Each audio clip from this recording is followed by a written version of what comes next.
Tenemos un pequeñísimo error. A ver.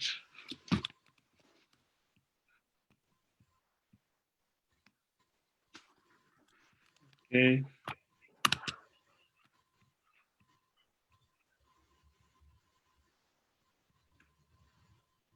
Comentan que ya está live. Todavía no. Ahora sí. Y aquí está. Estoy con un pequeño detalle. Listo. Qué raro. Listo, ya casi. Listo, estamos al aire. Hola, ¿qué tal amigos? ¿Cómo están? Bien, muy buenas tardes a todos. Esto es una cápsula más de Salud y Psicología con Feeling. Hoy tenemos a una invitada que la verdad es que nos ha impactado con el tema del cual nos va a hablar. Es la maestra Edith Cacho, especialista en psicología clínica, y que justamente, mencionándolo un poquito antes de las cámaras, antes de entrar en vivo, hablábamos acerca de la importancia de los diagnósticos.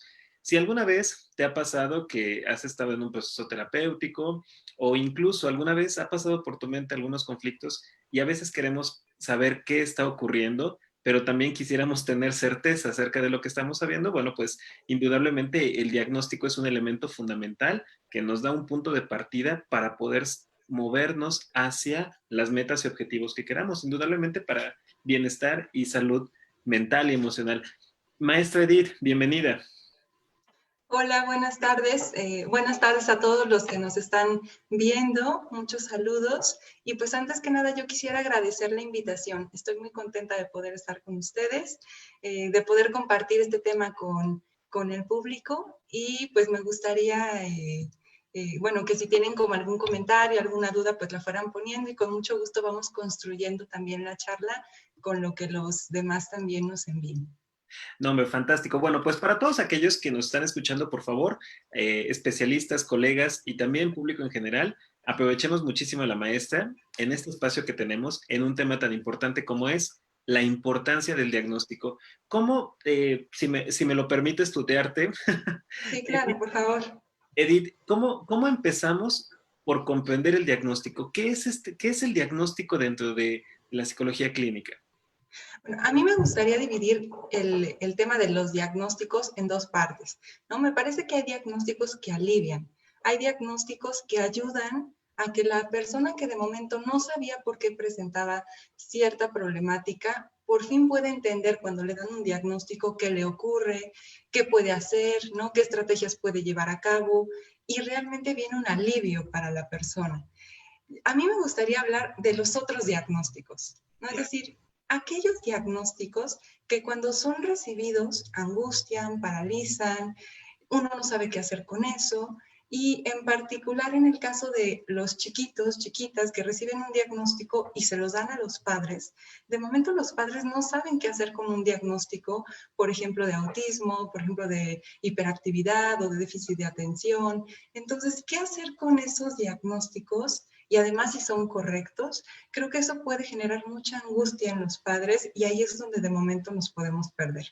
Me gustaría enfocarme más en esos segundos diagnósticos que generan ansiedad, que paralizan, para ir como desarrollando un poquito qué pasa con toda la problemática que ocurre y qué tanto a veces uno termina viendo al niño o a la niña a partir de ese filtro y nos olvidamos de todo lo demás. Y eso impacta en la adolescencia y en la adultez. Totalmente, ¿no? Digo, la verdad es que tenemos muchos casos en la historia en donde las etiquetas, lejos de ayudarnos, Claro. van limitándonos. Y también tenemos muchos estudios que justamente han comprobado este efecto que lejos de ayudar nos puede limitar. En tu opinión, cómo se construyen, cómo afrontar un diagnóstico que, bueno, es difícil, compromete nuestras expectativas, nuestros sueños, lo que quisiéramos que ocurriera, pero también que nos da una posibilidad para tener una vida increíblemente satisfactoria? Claro, Cuando hay un diagnóstico, yo lo que propondría es no perder de vista que también hay otras cosas, ¿no? Porque de momento puede llegar el papá o la mamá en el consultorio y decir, vengo aquí porque mi hija es autista, o vengo aquí porque mi hijo le diagnosticaron este problema o este trastorno de comportamiento y no sé qué hacer. Y entonces de momento ya no es Pedro, ya no es Mariana, es autista, ¿no? Incluso llegando a la escuela, igual, creo que es caso por caso, no quisiera generalizar, hay escuelas con mucha sensibilidad, profesores con muchísima sensibilidad, tanto también padres, pero creo que también hay colegios que de momento van a recibir a un niño autista y es autista, pero se olvidan de que también a lo mejor con algunos recursos puede interactuar un poquito o es brillante para ciertas materias o va a hacer un esfuerzo por tratar a lo mejor de estar en el recreo con sus propios recursos y a sus propias maneras. Cuando nosotros dejamos como la etiqueta, como tú mencionabas, nos podemos perder de vista todo lo demás y entonces los papás angustiados quieren saber qué hacer con eso que les acaban de decir que tiene el niño, pero van borrando al niño, ¿no? Entonces, que el niño también quiere jugar, que el niño a lo mejor también quiere saber o quiere entender por qué de momento le dicen esas cosas en la escuela, o los primos no se acercan igual, o ya no quieren ir los papás a una fiesta de cumpleaños porque se comportó de cierta manera, entonces mejor ya no vamos a las fiestas. Y a lo mejor el chiquito, chiquita se pregunta, ¿por qué ya no me llevan? ¿No? Entonces hay muchas cosas que están pasando alrededor de un diagnóstico que podemos dejar de lado. Entonces todas las otras cosas que sí se pueden hacer o que sí puede hacer ese chiquito, esa chiquita, ese adolescente, ¿no? En lugar de aislar. Totalmente. Entonces, pareciera que nos enfrentamos primero a una serie de comportamientos que no se adecúan a lo que nosotros esperáramos. Viene la angustia por tratar de saber qué pasa, me acerco con el especialista o me acerco con el diagnóstico y después viene un verdadero trabajo en donde pues no hay que cosificar justamente a la persona y verla justamente a través de estas partes o de estas dificultades, ¿no? Sorprendentemente siempre es más fácil que vernos lo malo que ver justamente las cosas que sí podemos hacer. Sí, y la angustia creo que hace que uno se quede ahí. Me parece que cuando hay un recibimiento del diagnóstico sin poder procesarlo, sin poder entenderlo, ¿no? Porque a veces también creo que desafortunadamente el mal uso de la tecnología aquí también entra, ¿no? Porque tiene muchas ventajas la tecnología. Lo que estamos haciendo ahora es una de las grandes ventajas, pero también una de las desventajas es que si yo no entiendo algo, lo que podría hacer frente a mi angustia es terminar buscando en el celular información que posiblemente me va a angustiar más o que me va a guiar hacia otra parte que ni siquiera tiene que ver con mi caso o con el de mi hijo o mi hija, ¿no? Y eso sería peor. Entonces, dentro de las recomendaciones que tenemos para todos nuestros colegas especialistas y por supuesto también para el público en general es, habrá que contextualizar la información, porque si no, capaz que ya me estoy imaginando lo peor, ¿no? Un daño cerebral, una meningitis casi, casi, algo por el estilo. Claro, y entonces perdemos de vista, además de que perdemos de vista ya como a la persona, perdemos de vista que a lo mejor el diagnóstico en ese caso no es tan grave, ¿no? Y entonces nos podemos ahí como desviar hacia otras soluciones innecesarias, ¿no? Entonces, creo que valdría la pena a lo mejor pensar en relación, por ejemplo, al DSM-4 y DSM-5, es muy interesante un cambio que se hace. En el DSM-4, el Asperger, el autismo, eran trastornos considerados de manera independiente. En el DSM-5 lo que se hace es colocar en una cajita de los trastornos del desarrollo, generalizados del desarrollo, ahí se echan muchos, muchos trastornos, incluyendo el Asperger, incluyendo el autismo. Entonces, de todo ese espectro, de todas esas como posibilidades del trastorno, que pueden ser con rasgos muy, muy leves o rasgos severos, todo entra en lo mismo. Entonces, si alguien busca desde el DSM-5 alguno de estos trastornos, va a encontrar la misma posibilidad para todos estos chiquitos, chiquitas que están ahí. Entonces, ahí es donde nos podemos perder y dejamos de lado como las posibilidades, los recursos psíquicos, las otras cosas que sí se pueden hacer, que no quiere decir que entonces porque hay recursos psíquicos todo va a ser fácil, Claro. pero bueno, puede ser menos difícil. En tu opinión y en tu experiencia, ¿qué nos recomendarías a los especialistas a la hora de manejar un diagnóstico, brindar esta devolución? Porque a veces los papás ven un informe como de 20, 30 páginas Claro. y entran en pánico porque aparte es información con la que no están familiarizados, son muchas hojas, son indicadores, son muchos términos. Y también al especialista, ¿cómo nos recomendarías afrontar ese momento y a los familiares cómo recibirlo? A mí me parece que lo importante es escuchar al paciente o a los papás del paciente para ver qué dicen de ese diagnóstico, porque hay papás que a lo mejor ya tienen una cierta familiarización con los conceptos, hay papás que no se imaginaban que pudiera haber ese diagnóstico, que están tranquilos, que quieren saber cómo explicárselo a sus hijos o quieren leer un poco más para conocer qué les está pasando, pero también hay unos que están muy asustados, angustiados, y creo que a partir de lo que el otro nos vaya como nombrando, podemos ir acompañando a que se asimile ese diagnóstico y se busquen estrategias. Creo que lo mejor sería escuchar, porque también me ha tocado que, por ejemplo, los papás de estos chiquitos dicen, ¿y cómo le explico a mi hijo que tiene algo? ¿No? Claro. Y bueno, a lo mejor el chiquito lo que menos se está preguntando es qué tiene, lo que quiere es hacer amigos y no sabe cómo, ¿no? O lo que no quiere es que lo molesten porque él no quiere hablar con nadie, ¿no? Y entonces, creo que habría que partir ahí sí, en el caso por caso, para ver qué tanto vale la pena que los papás tengan todo un discurso con los hijos para explicarles qué tienen cuando el hijo no le interesa, o qué tanto pueden ir a partir de estrategias, de dinámicas, ir insertando en la sociedad como a los chiquitos que tienen alguna dificultad para socializar, para ser empáticos, para jugar, para estar en compañía de otras personas y estar tranquilos, ¿no? Entonces, me parece que el tema de límites ahí es fundamental y acompañando a los papás con el tema de límites y con ir observando cómo se van sintiendo, qué ellos van pensando en torno también, porque también es una función muy importante ahí la que tienen los padres. Ellos son los que metabolizan mucho de la noticia y mucho del diagnóstico hacia los hijos. Si los papás están angustiados y eso lo transmiten al hijo, a la hija y a los hermanos, posiblemente lleguen a la escuela los hermanos pensando que van a agredir o van a hablar mal o se van a sorprender del hermanito o hermanita que está ahí. Ya desde ahí puede haber ansiedad.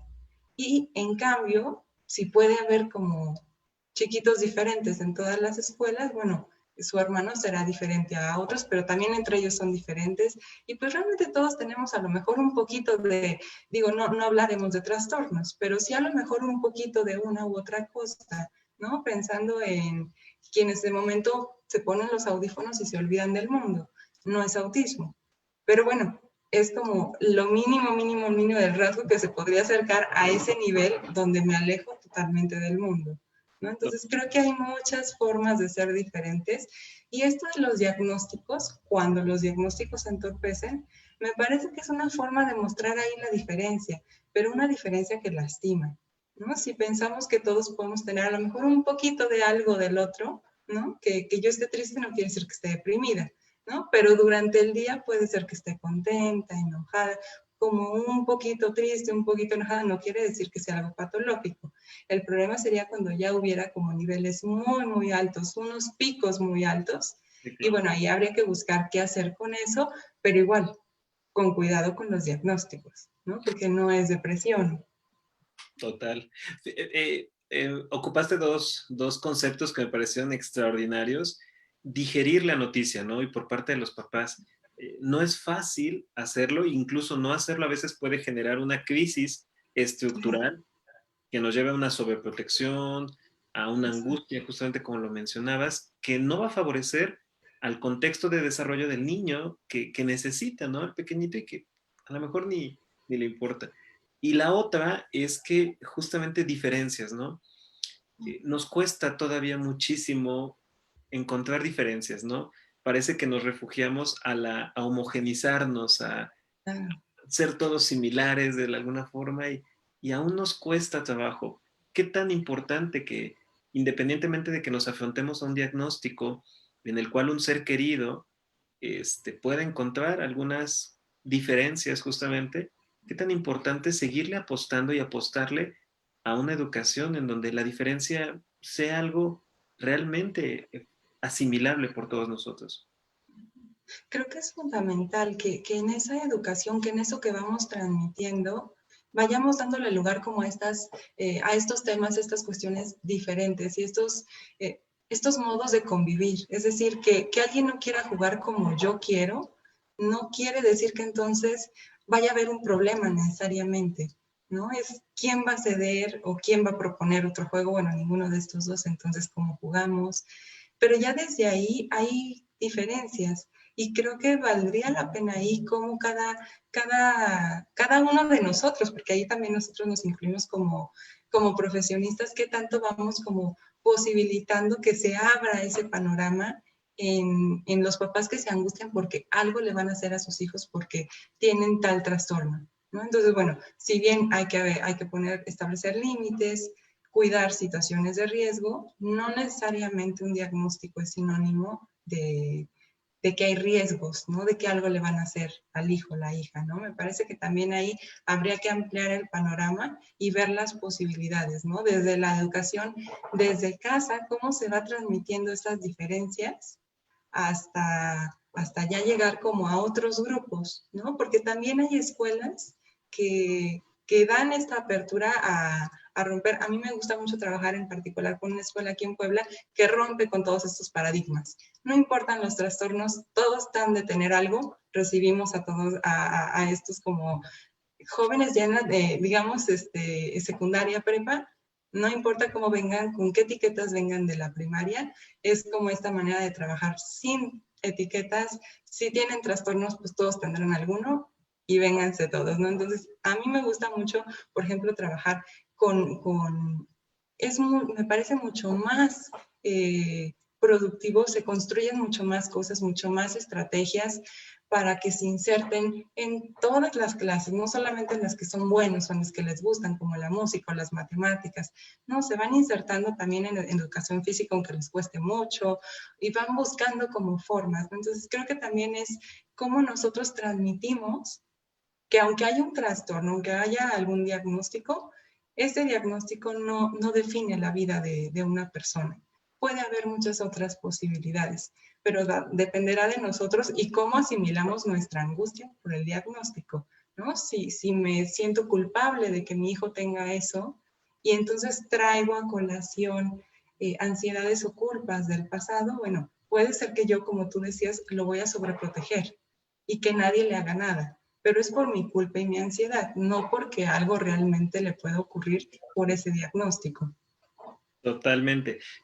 Híjole, qué importante. Entonces, no es una cadena, no es una sentencia, una cadena perpetua, es un punto de partida y, y no tenemos que ser buenos para todo. O sea, creo que qué importante ayudarle a estos pequeñitos a encontrar aquello que les apasiona y sorprendente cómo pueden ir mejorando y donde esas diferencias, pues la verdad es que a nadie le importa y uno sigue avanzando con la vida y sigue desarrollándose y creciendo y viviendo, ¿no? Claro, y bueno, ahora que lo vas mencionando así, me gustaría sugerirles bueno, al público que vieran un documental que se llama Asperger's Are Us, que a mí me llamó mucho la atención. Yo he trabajado con chiquitos que traen, bueno, que les han diagnosticado autismo, que en realidad me parece que es una relación autística, no un autismo. Así lo proponen algunos autores, que no es como tal ese diagnóstico, pero todo se ha dado para encasillarlo ahí o para que se vayan generando convivencias muy similares al autismo. Y de momento, bueno, cuando se va rompiendo esta relación, bueno, parece que nunca fue autismo, ¿no? No quiere decir que el autismo se desaparezca, más bien nunca hubo como tal ese diagnóstico, pero sí se estableció una relación muy similar al autismo. Entonces, trabajando con estos casos, encontré un documental que es el documental que les sugiero al público, que se llama Asperger's Aras, y que, bueno, una de las características principales del autismo y de muchos de los trastornos que son similares a este, es que no pueden entender chistes. Y en este documental son 5 jóvenes con autismo comediantes. Entonces, bueno, a mí me desconcertó de entrada ver que si bien no pueden bromear, si no pueden entender el doble sentido, si no pueden tener esta empatía para ver qué al otro le está gustando, qué le genera como gracia, tienen autismo estos jóvenes, pero también hacen chistes, tienen su propia comedia y hacen presentaciones en auditorios.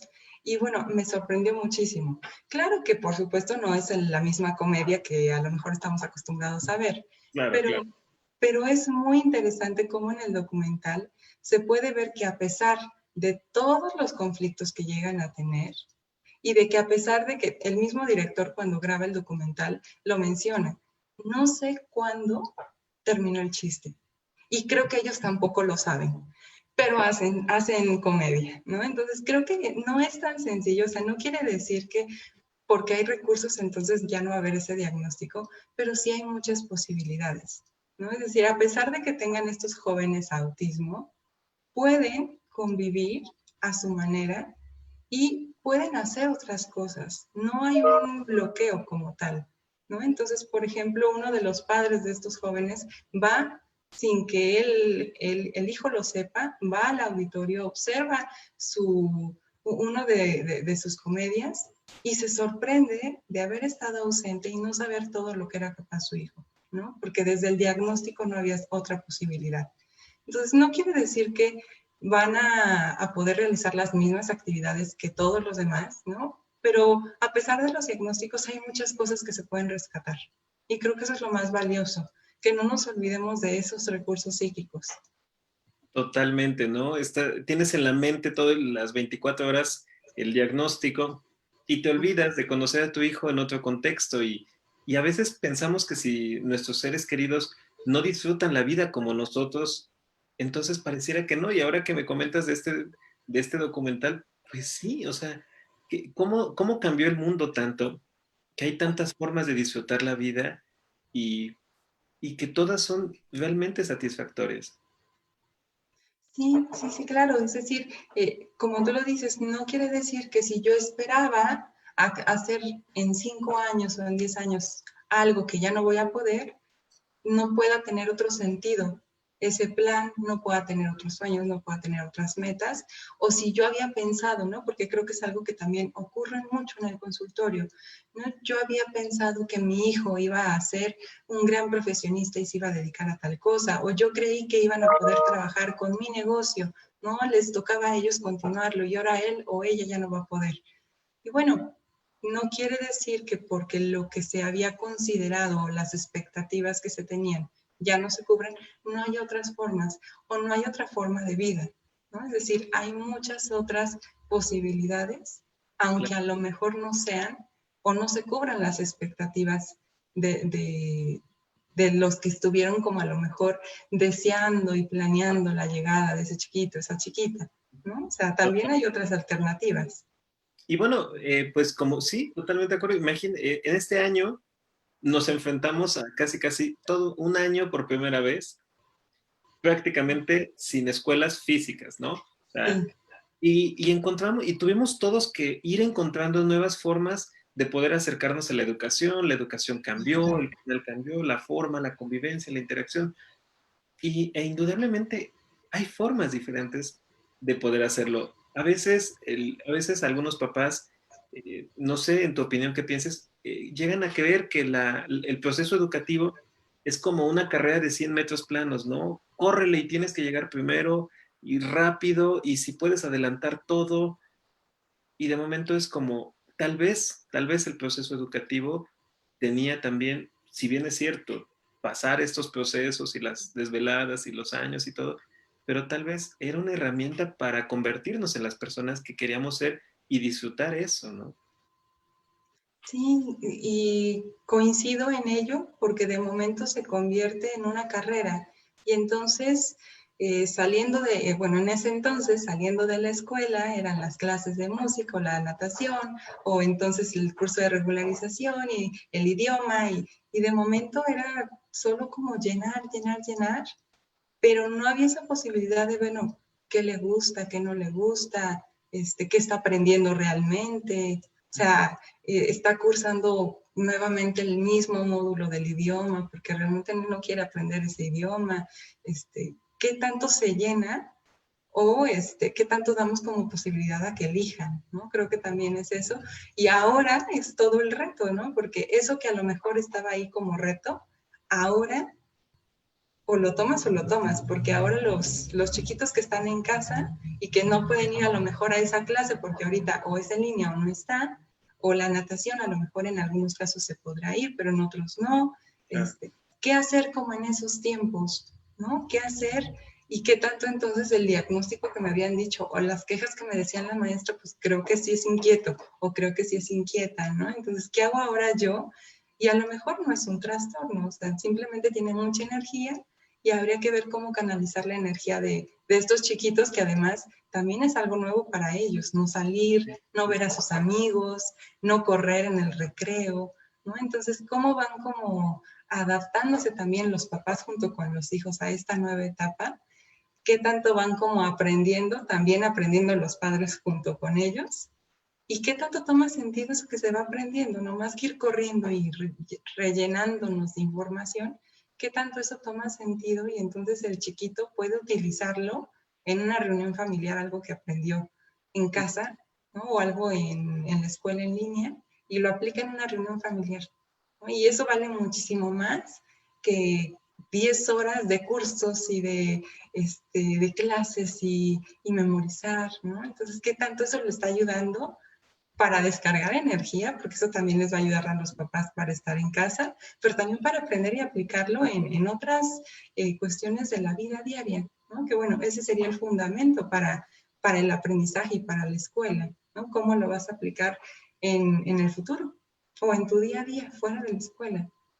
Totalmente, un buen diagnóstico y por supuesto con el apoyo de especialistas como tú, nos pueden ayudar a proyectarnos nuestra vida de manera adecuada, satisfactoria y por supuesto puedes disfrutar también, muchos papás a veces están tan angustiados que disfrutan este proceso de aprendizaje y de verdad yo creo que muchos de los que nos están escuchando nos hemos quedado con el ojo cuadrado cuando a veces los pequeñitos te dicen, te enseñan algo y, oye, mira, esto funciona así, así, y te lo explican y es padrísimo y es donde en verdad, de verdad que vale la pena todo el esfuerzo y no hay ni tantos números ni tantas direcciones, sino sabes que él está aprendiendo, que está aprendiendo contigo y de manera significativa. Yo creo que ese sería como, sería lo más satisfactorio, ¿no? Ver que a lo mejor no va a aprender todo lo que hubiera aprendido en el año, ¿no? No va a convivir, no va a socializar igual que en otro momento, pero va a haber cosas que sí va a poder ir aprendiendo y eso va a ser lo valioso. Totalmente. No, hombre, Edith, de verdad, qué gusto platicar contigo. Y pues bueno, imagínate tú, imagínate que bueno, yo soy TDAH, entonces pues bueno, o sea, gracias a especialistas como tú, de verdad es que yo pude continuar con mis estudios porque no fue nada sencillo. La verdad es que y ahora que hablabas de mamá y la energía, se apoyo de mi mamá, de verdad, de- a veces me decía, oye, ¿dónde te apagas? ¿Qué onda contigo? Claro, creo que, bueno, no lo sabía, pero bueno, creo que la función ahí de ir acompañando a los hijos y de ayudarles a descargar tanta energía, ¿no? Porque de verdad, bueno, es una cuestión inevitable, ¿no? No se puede controlar como tal, pero sí hay como alternativas. En algunos casos es mucho más sencillo, en otros casos es un poco más difícil, pero no quiere decir que no se puede. Es decir, hay muchas alternativas, hay muchos recursos en la actualidad también como para acompañar y no dejar que un diagnóstico defina la vida de los sujetos, ¿no? Es decir, el diagnóstico es una referencia, pero no define la vida del sujeto. Qué padre reflexión, Edith. De verdad, te quiero agradecer muchísimo que nos hayas acompañado en este espacio. Ojalá que nos puedas acompañar en muchos otros espacios. Estoy Con seguro mucho gusto. Estoy seguro que habrá muchas cosas que podemos aprender justamente a tu lado con estas recomendaciones que, por supuesto, te va dando la experiencia y agradecerte esta forma tan humana que tienes de compartirnos tu conocimiento, tu experiencia y, por supuesto, que llega a muchas, muchas personas. Antes de que se nos acabe el tiempo, ¿alguna recomendación? Vamos a poner tus datos de contacto, nos hemos permitido por ahí para papás o especialistas que quieran acercarse a ti. ¿Alguna recomendación que nos pudieras dar para las personas que nos están escuchando acerca de los diagnósticos? Y yo les sugeriría siempre el caso por caso. Es decir, no porque un familiar o un conocido o lo haya visto yo en alguna parte o leído, no porque haya un diagnóstico así y a uno se lo hayan comentado, quiere decir que así uno va a ser o así va a ser nuestro chiquito o chiquita. Caso por caso, cada caso es diferente. Cada chiquito o chiquita ocupa un lugar diferente en la dinámica de cada familia. Nosotros ocupamos un lugar diferente en la familia y ese lugar también puede favorecer el que aparezcan todos estos recursos, estas estrategias, pero también a veces puede complicar un poquito el ir buscando como otras alternativas, pero no quiere decir que no se pueda, ¿no? Creo que hay muchas posibilidades más allá de los diagnósticos, siempre y cuando lo pensemos caso por caso y que ese diagnóstico no va a definir nuestras vidas. Habrá que buscar alternativas, habrá que a lo mejor ser pacientes, pero se pueden hacer muchas cosas más allá de los diagnósticos. Padrísimo. Pues muchísimas, muchísimas gracias de verdad, Edith. Esperamos volver a conectarnos contigo pronto y que nos sigas compartiendo toda esta información padrísima. Y bueno, para todos los que nos han acompañado, muchísimas gracias por su amable atención. Esto ha sido una cápsula más de Salud y Psicología con Feeling. Recuerden que nos vemos en la siguiente cápsula y por favor síganos y si esta información te ha sido de utilidad, por favor compártela, porque información confiable de especialistas confiables pueden hacer que las cosas sean diferentes. Muchísimas gracias, maestra, nuevamente. Gracias por la invitación y bueno, pues muchos saludos a todos los que nos ven y a todos los que lo verán también. Muchos saludos. Por supuesto que sí. Pues muchas gracias a todos. Esto ha sido Salud y Psicología con Feeling. Hasta luego.